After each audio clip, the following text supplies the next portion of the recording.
Happy Sunday morning, my friends. What is good?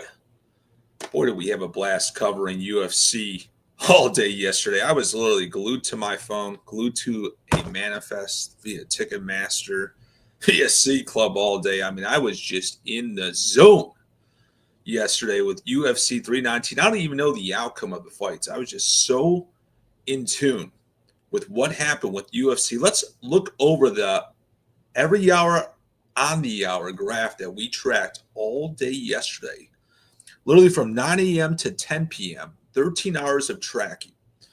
And here's the deal. The first thing I thought of when I woke up yesterday morning is like, we're going to see some serious volatility in UFC prices. I know that they're not too bright. And what happened was essentially all week long, they played the scarcity game, keeping floors well over 500, in the 700. And I'm like, into my other sources, I'm like, wow, they're actually running ticketing distribution like a clinic. They're doing very well. They're keeping floors high. They're playing the scarcity game very smart. But what happened yesterday at about 3 p.m. Eastern time is they released about 1,100 upper level drops, which decayed the price from 726 to 446 and all the way down to 288 before the main event at 10 p.m. Eastern last night. Why in the heck did they do that? Why would you release 1,100 seats? I'm wearing the rights holder's hat right now, okay? And what I don't get is why Dana White, why the TKO group just said, you know what, we're just releasing everything out there. 1,100 seats. Do you think fans are not smart enough, specifically the younger millennial and Gen X generation that loves UFC, that they're not going to play the pace to weight game for future UFC events? I mean, that is exactly what is going to happen. We trended very well.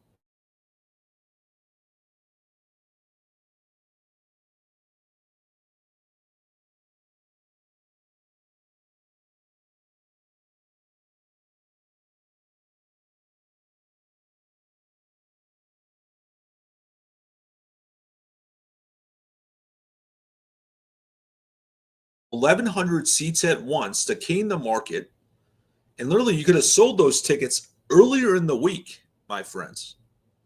UFC probably cost themselves in distribution probably near $500,000.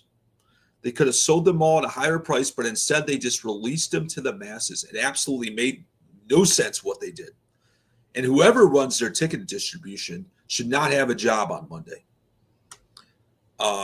Just pathetic distribution, but a benefit to the average Joe fan looking to sit in the upper level for UFC, to pace to wait to go in for under $300 if they waited until about 6 o'clock last night.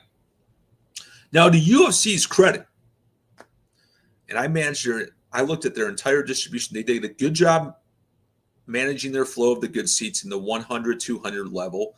The floor seats, sketchy. They dropped their floor prices quite a bit, which we pointed out in our X feed yesterday. Just go through my X feed on Saturday and you will see it. But just that upper level drops completely was bizarre. Just releasing them all at once. I have no idea what their ticketing guy was doing yesterday, or gal. I had no idea what they were doing. I mean, we just saw complete disaster. And it just sucks for those fans too that paid that $600-700 and they saw, oh, you know what, I'm going to pay to wait. My buddy got in for $288.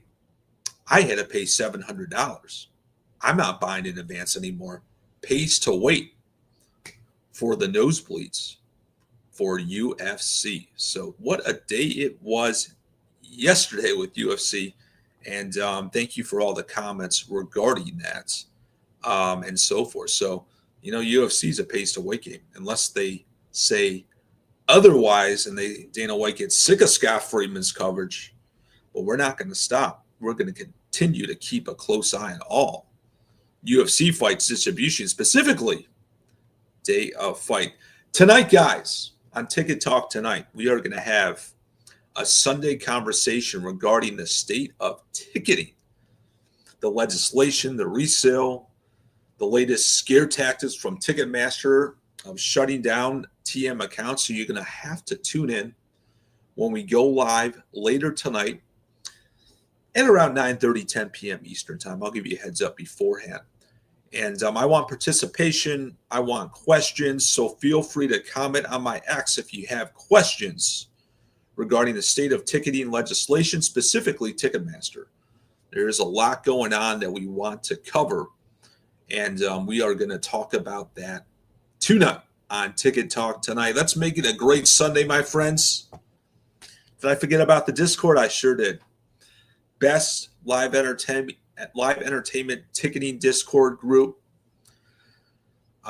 It's not just like, a lot of people think it's just like regarding ticket flipping, and that's like a component for it where we just give you ticket plays. That's obviously a component of it, but where we differentiate ourselves from is that we provide intel, daily activity, what's going on with legislation, what's going on in live events, stuff that I do not report on X anymore.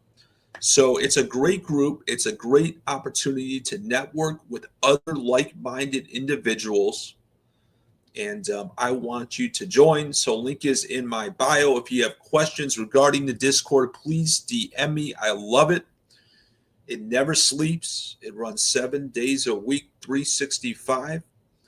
And I love the people in there. So let me know if you have any questions regarding the Discord. DM me with any of your ticket intel for any live event going on in the world. I want to hear it. I love the tweets I got yesterday regarding these random live events. And I want to hear them all. I want to hear pace to wait, buy now, surges. Send them to me 24/7. Make it a great Sunday. We'll see you tonight on Ticket Talk tonight. Let's cover